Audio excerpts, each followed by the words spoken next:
So Jacob comes upon the angel of God. And it is a moment where he didn't have an option. You ever been there? Where you don't have no option? And it's not something that you premeditated being in, but you got to take the opportunity. This angel or this man comes upon Jacob, and Jacob wrestles with this man, y'all. Wrestling means he's all over him like a monkey. I'm not letting you go. You're gonna have to make me, and I don't think you can. I got legs wrapped around you. I got arm over your neck. I'm biting you. I got hair. You're not getting me off of you. The angel, the man that comes upon Jacob that he wrestles with, dislocates Jacob's thigh. Jacob still won't let him go. They wrestle all night. All night. Jacob says, I can't let this go. I'm here now. I need to maximize. This is intellect.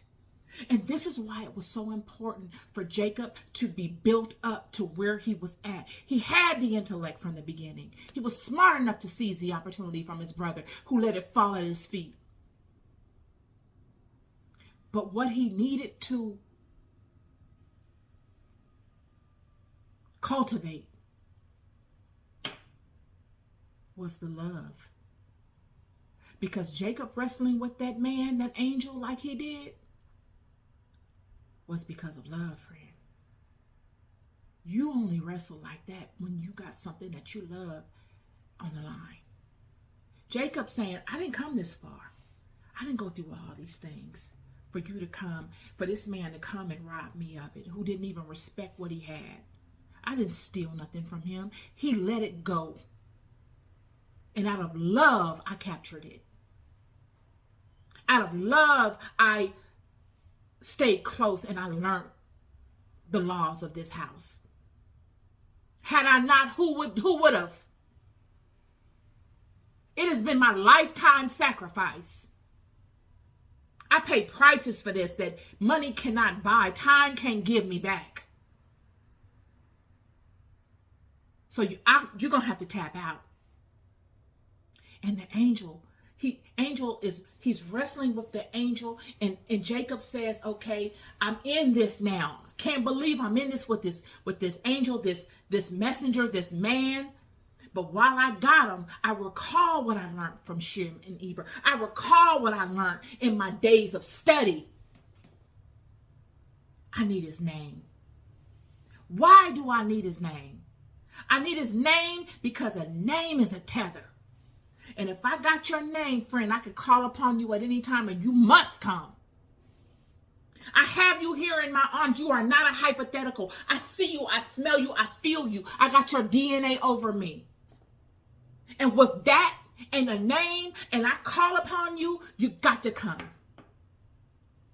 And the angel says, why do you ask me my name? Jacob said, you got to bless me. You don't want to give me your name, you give me the blessing. One or the other, but I'm not letting you go. Because what is on the line is that son coming up. The Son of God make him flee.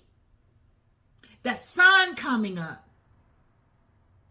held him hostage. He had to make a decision. Because if it wasn't, they'd have been there all day wrestling. And he blessed him. It wasn't that Jacob wrestled with him that was the reason why he got blessed. It was the fact that Jacob was wise enough to know the system, to use it to his benefit, to hold that man, that angel, that being in a space where he could be compromised, forced to give him that blessing.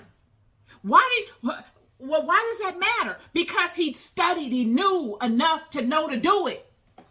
Had it been Esau, he never would have known.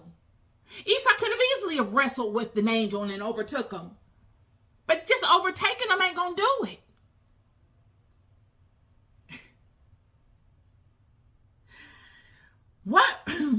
What happened after that would be that Jacob will go on to be blessed. His name would be spoken of to God. And God would honor it. God would say, that's what I was looking for. It was in you all along. But the journey, all of the ins and outs, all of those frustrations, all of sitting on your hands and taking them hits got you to a place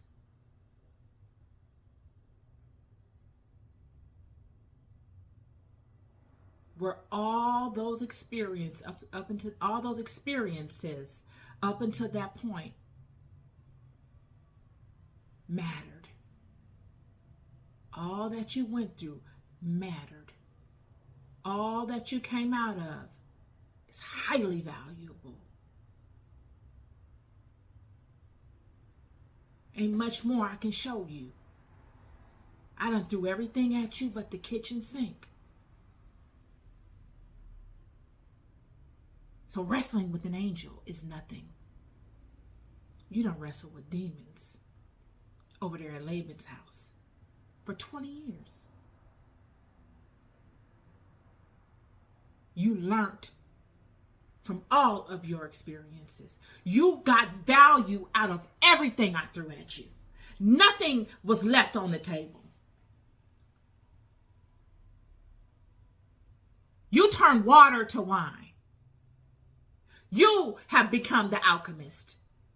And because you allowed your mind, your mental, to be able to distinguish your environments and to capture as much as you could out of them without looking like feeling like the victim, regardless of what you look like. Not allowing yourself to get emotionally beat down by lesser people and their stuff. You always stayed the head. You never put yourself as the tail. I will make a nation out of you like I promised you from the gate. What will go on would be Joseph, out of facing his fears, by getting the green light, he would go on to be blessed, and he would go on to be named Israel. And his son Joseph would be born from him, who would go on to be hated by his brothers, his own brothers. Why? Because all that Joseph struggled with, he poured into his sons. Yet this one son captured it all. He soaked it up like a sponge. He's like his father.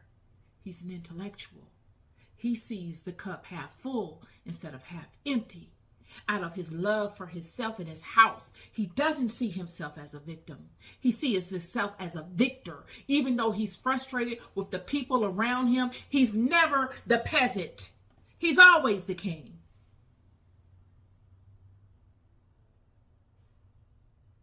And his father would pour into him his journey of becoming. And he would tell him, I was young and I didn't have the advantage and I had to take it. And I didn't take it out of malice. I took it out of love, because if I didn't take it, the house wouldn't be what it would be. And I was hated for it, and I had to pay a price for that. And the price would be that I would stay in Laban's house 20 years and be deceived by him, and I would be attacked by him. And I would learn from all of the deceit and all of the fear, and I would learn from all of the sorcery and all of the witchcraft, how to counter it and the sciences of it, and it would all bless me. I would learn how to do what I do with these animals and amongst people, and it would bless us. And you too must look at life as a victorious person, because the God of this house is victorious. This house is a house of warriors. Period. And there is none greater. There is none that you can compare to. And you must have this mindset, because if you don't, you will look to be like everybody else. And that is not who you are. You've got to know who you are to stay distinct. It's not conceitedness. It's knowing. Jacob the thinker will become a fighter and create from him a nation of people that will have direct access to God like no other people on the planet.